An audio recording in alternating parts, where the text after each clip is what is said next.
If you get bloated and you can't figure out why, the cause is often not a mystery food. It's the way you eat.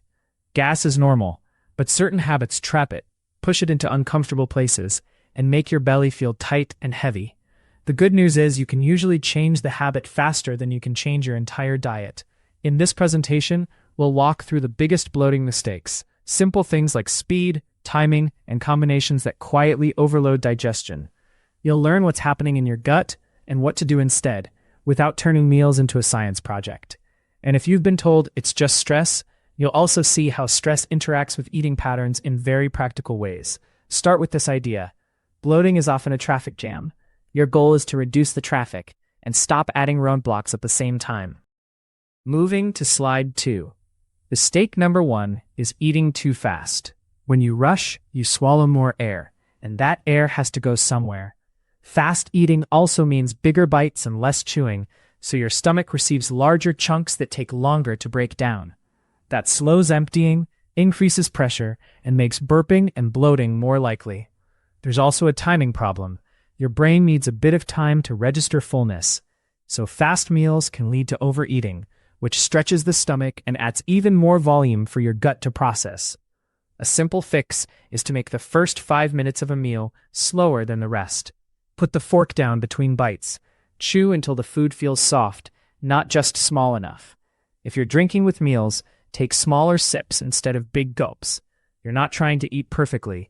You're trying to stop feeding the air and pressure cycle. Moving to slide 3. A closely related mistake is eating while distracted. When you eat while scrolling, working, or driving, you tend to chew less and notice less. That can increase swallowed air and make portion sizes drift upward without you realizing it. Distraction also affects your rest and digest response. Digestion works best when your nervous system is calm, because stomach acid, enzymes, and gut movement are partly controlled by that system. If you're tense, multitasking, or mentally sprinting, your gut can move more irregularly. For some people, that means food sits longer, which can increase fermentation and gas. For others, it means spasms and a tight, crampy feeling. A practical middle ground is to create a short pre-meal reset. 3 slow breaths, sit down if you can. Even 1 minute of calmer eating can change the whole meal.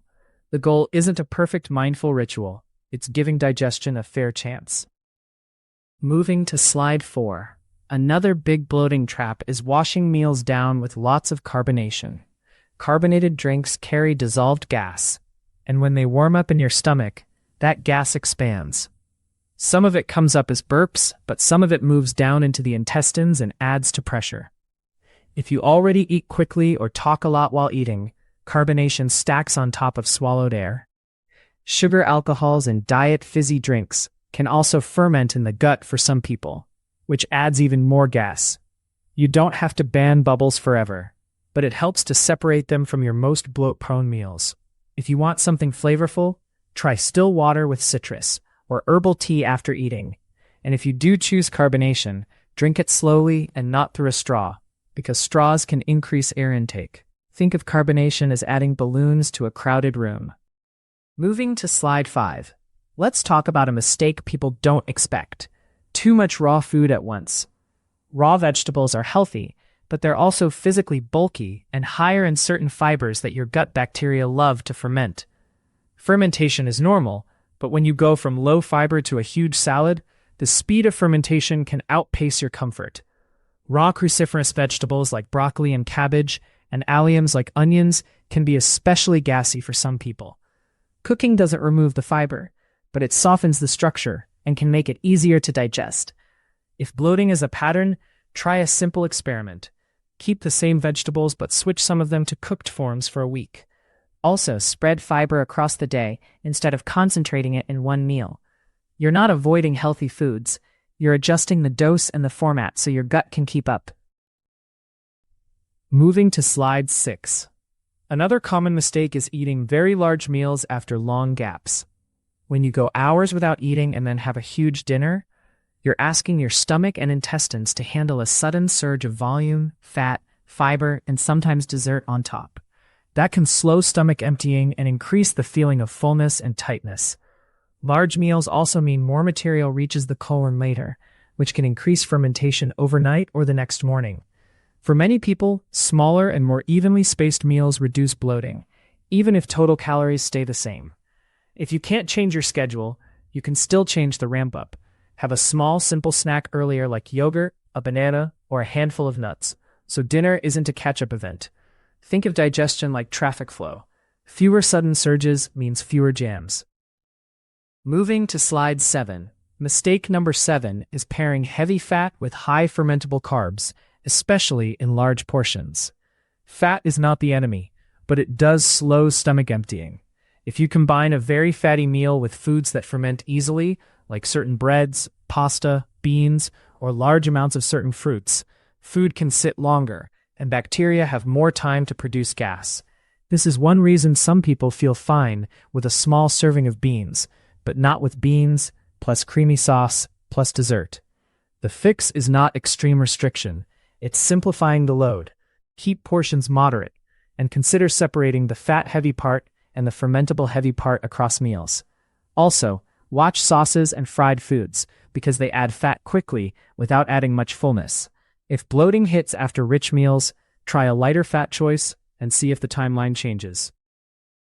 Moving to slide 8, here's a sneaky one. Chewing gum and hard candies, they seem harmless, but they can increase swallowed air, especially if you chew aggressively or talk while chewing. Many gums and sugar-free candies also contain sugar alcohols like sorbitol or xylitol. These can pull water into the gut and ferment, which may cause bloating and changes in bowel habits in sensitive people. If you rely on gum for fresh breath or appetite control, try switching to something that doesn't involve constant chewing. You could use a mint that's not sugar-free, rinse your mouth, or brush when possible. If you want to test whether gum is a factor, remove it for a week and see what happens. This is one of the easiest experiments to run, because it doesn't require changing your meals at all. Small habit, surprisingly big impact for some people. Moving to slide 9. Another mistake is drinking too much liquid during the meal, especially very cold drinks. A normal amount of fluid is fine, but large volumes can make your stomach feel sloshy and overly full. For some people, ice-cold drinks can also increase a sense of tightness or trigger gut sensitivity, even if the science on this varies by person. The bigger issue is behavior. Big gulps often come with fast eating, and they can increase air swallowing. A more comfortable pattern is to hydrate mostly between meals, then take small sips while you eat. If you're eating something salty or dry, sip as needed, but avoid turning the meal into a drinking contest. If you want something warm, a mild tea after the meal can feel soothing without adding a lot of volume mid-meal. The goal is comfort and steady digestion. Moving to slide 10, let's cover a major driver of trapped gas feelings: constipation patterns. If stool moves slowly, gas has a harder time moving through, and pressure builds. Eating habits can contribute, like low fiber overall, not enough fluid across the day, or skipping regular meals that stimulate gut movement. Some people also ignore the urge to go because they're busy, and that can reinforce sluggish patterns.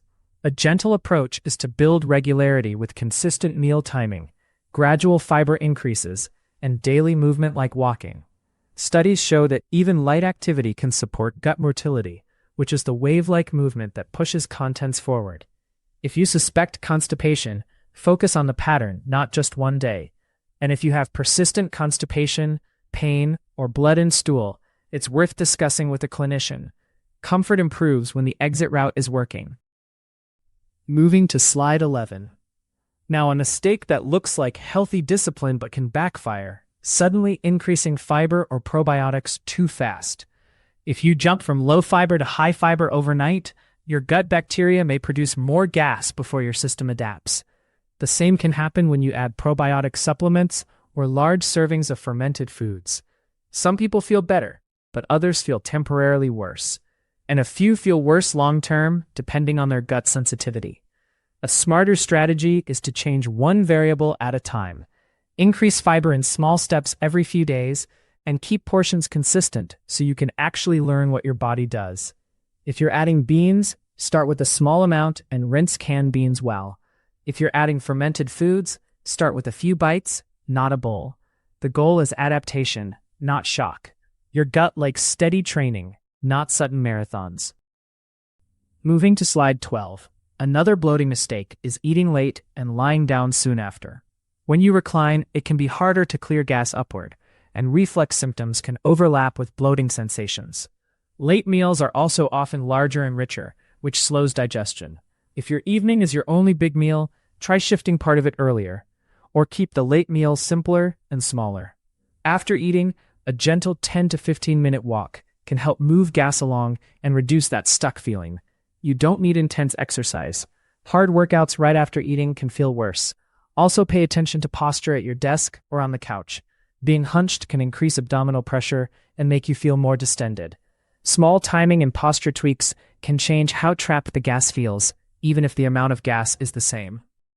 Moving to slide 13. Let's put this into a simple, realistic plan you can actually follow. First, pick 2 habits, not 10. For example, slow the first 5 minutes of meals, and remove carbonated drinks with lunch and dinner for 1 week. Or, switch one big raw salad to a cooked vegetable option, and stop chewing gum. Track only 2 things: how bloated you feel from 0 to 10, and when it shows up, right after eating, later in the day, or the next morning. That timing gives clues about whether it's swallowed air, slow stomach emptying, or fermentation. If you notice clear improvement, keep the change and test the next habit. If nothing changes, that's useful too, because it points you away from that lever. And if bloating is severe, persistent, or comes with weight loss, vomiting, fever, or blood in stool, get medical evaluation. This information is not a substitute for medical advice. Moving to slide 14. Here's the bottom line. Bloating often improves when you stop trapping gas, not when you hunt for a single perfect food. Eat slower, chew more, and reduce the habits that add extra air and extra pressure. Keep meals more even, and be cautious with sudden fiber or probiotic jumps. If you want one guiding question, use this. Am I making digestion easier, or am I stacking obstacles? If you found this helpful, make sure to subscribe for more clear, practical health explanations. And for a quick check-in, leave a comment with your biggest trigger. A, fast eating, or B, big late meals. This information is not a substitute for medical